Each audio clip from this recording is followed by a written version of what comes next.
اور بہت سارے لوگ صاحب نصاب ہو گئے اور قربانی کرنے والے ہو گئے اور غریب صحابہ جو ہیں وہ تھوڑے رہ گئے، تو اب اس بات کا خدشہ نہیں تھا، اس لیے اللہ کے محبوب صلی اللہ علیہ وسلم نے 3 دن سے زیادہ قربانی کا گوشت رکھنے اور اس کو استعمال کرنے کی اجازت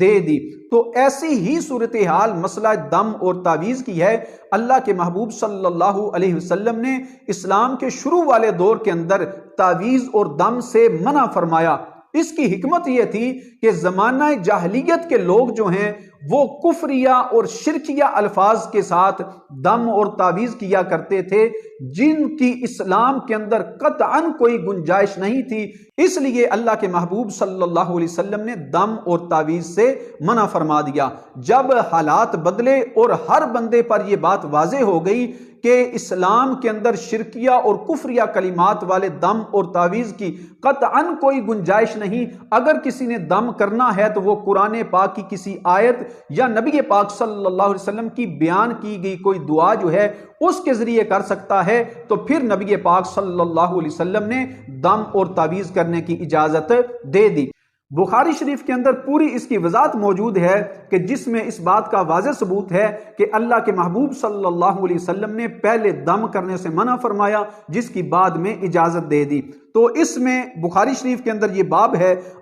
باب رقیۃ الحیۃ والعقرب، سانپ اور بچھو کے ڈنگ مارنے پر دم کرنے کا ایک پورا باب امام بخاری رحمۃ اللہ تعالی علیہ نے باندھا، اور اس کے نیچے حضرت اما عائشہ صدیقہ رضی اللہ تعالی عنہا ان سے ایک حدیث پاک جو ہے اس کو ذکر کیا۔ جب حضرت اما عائشہ صدیقہ کی بارگاہ میں عرض کیا گیا کہ سانپ اور بچھو یا اس طرح کے کسی زہریلے کیڑے کے ڈسنے پر دم کرنے کے بارے میں سوال کیا گیا، تو حضرت اما عائشہ صدیقہ آپ نے فرمایا رخص النبی صلی اللہ علیہ وسلم الرقیۃ من کل ذی حمۃ،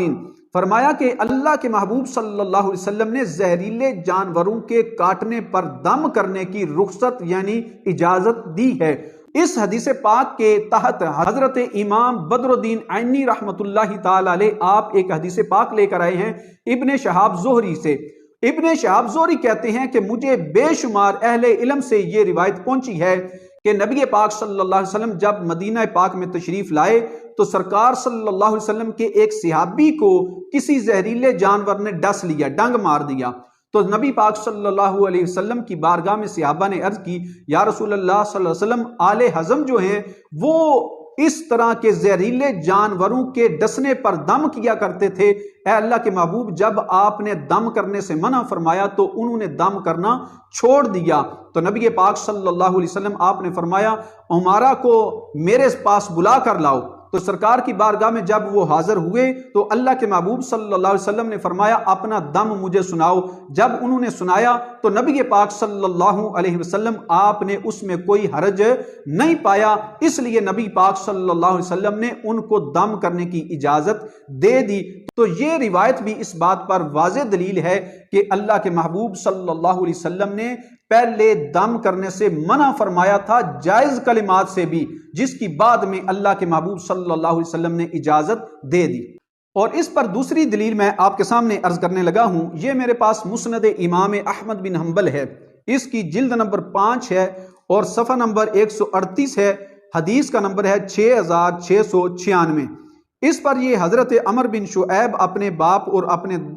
اپنے باپ سے بیان کرتے ہیں اور وہ اپنے دادا سے بیان کرتے ہیں، وہ فرماتے ہیں کانا رسول اللہ صلی اللہ علیہ وسلم یعلمنا کلمات نقولہن عند النوم من الفزع بسم اللہ اعوذ بکلمات اللہ التامات من غضبہ وعقابہ وشر عبادہ ومن حمازات الشیاطین ان یحضرون۔ یہ دعا نبی پاک صلی اللہ علیہ وسلم نے صحابہ کو سکھائی کہ سونے سے پہلے اس دعا کو پڑھ لیا کرو، اللہ تبارک و تعالیٰ تمہیں ڈر اور خوف سے محفوظ رکھے گا۔ اور اس کو بیان کرنے کے بعد فرماتے ہیں فَقَانَ عَبْدُ اللَّهِ بْنُ عَمْرٍ، کہ حضرت عبداللہ ابن عمر جو ہیں ان کا یہ عمل تھا يُعَلِّمُهَا مَنْ بَلَغَ مِنْ وَلَدِهِ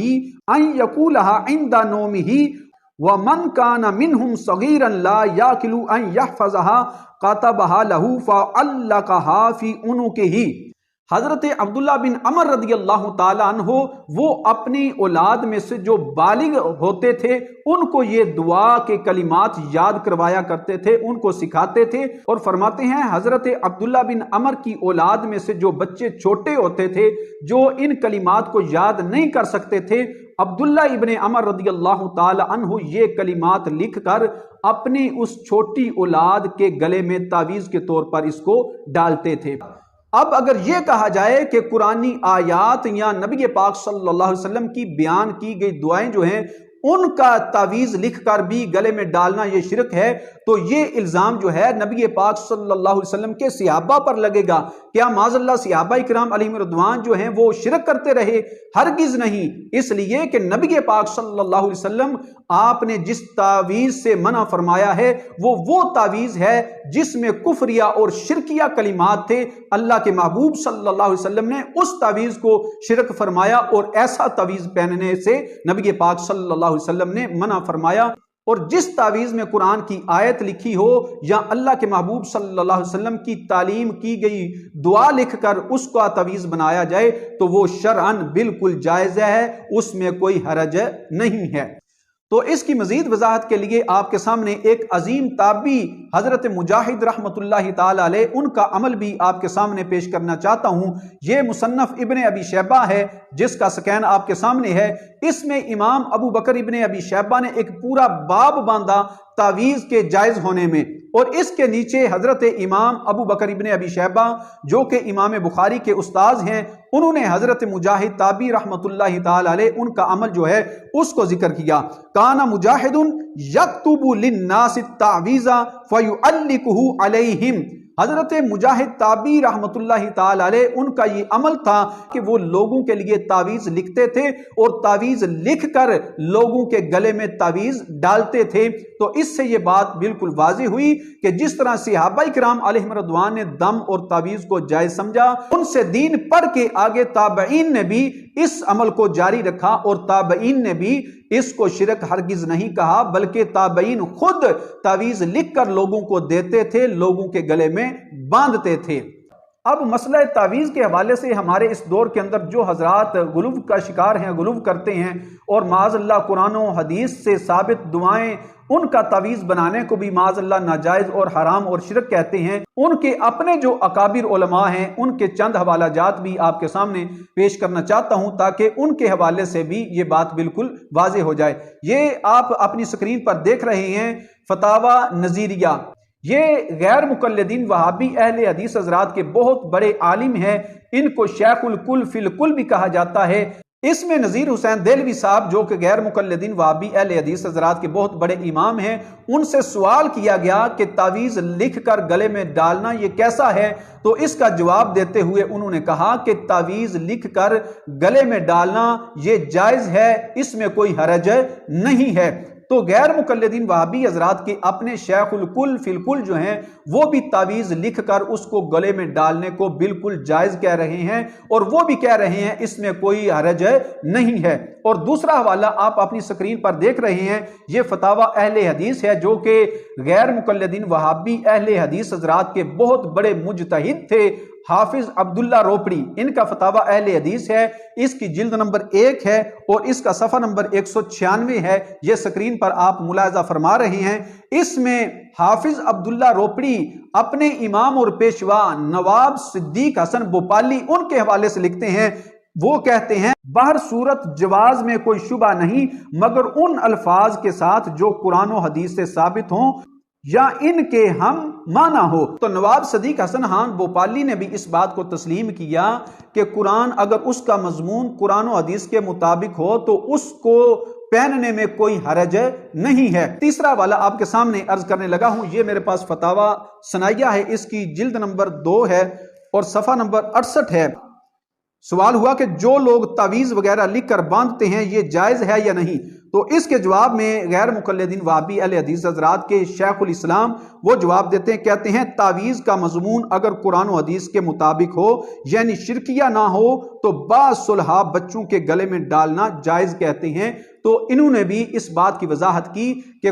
تعویذ اگر قرآن و حدیث کے مطابق ہو، اگر تعویذ کا مضمون قرآن و حدیث کے موافق ہو تو اس کو ڈالنے میں کوئی حرج نہیں ہے۔ اب وہ روایت جو اس ویڈیو کے اندر بیان کی گئی جس میں اس بات کو بیان کیا گیا کہ اللہ کے محبوب صلی اللہ علیہ وسلم نے 9 بندوں کی بیعت قبول کر لی اور ایک کی بیعت قبول نہ کی کیونکہ اس کے گلے میں تعویذ تھا، اور نبی پاک صلی اللہ علیہ وسلم نے فرمایا کہ تعویذ پہننا یہ شرک ہے، تو اس کی وضاحت یہ ہے کہ پاک کا سیاق و سباق جو ہے اس بات پر دلالت کرتا ہے کہ وہ لوگ جو بیعت کے لیے آئے تھے وہ بیعت اطاعت نہیں بلکہ بیعت ایمان کے لیے آئے تھے، اللہ کے محبوب صلی اللہ علیہ وسلم کی بارگاہ میں حاضر ہوئے تھے تاکہ اللہ کے محبوب ان کو کلمہ پڑھا کے اسلام کے اندر داخل کریں۔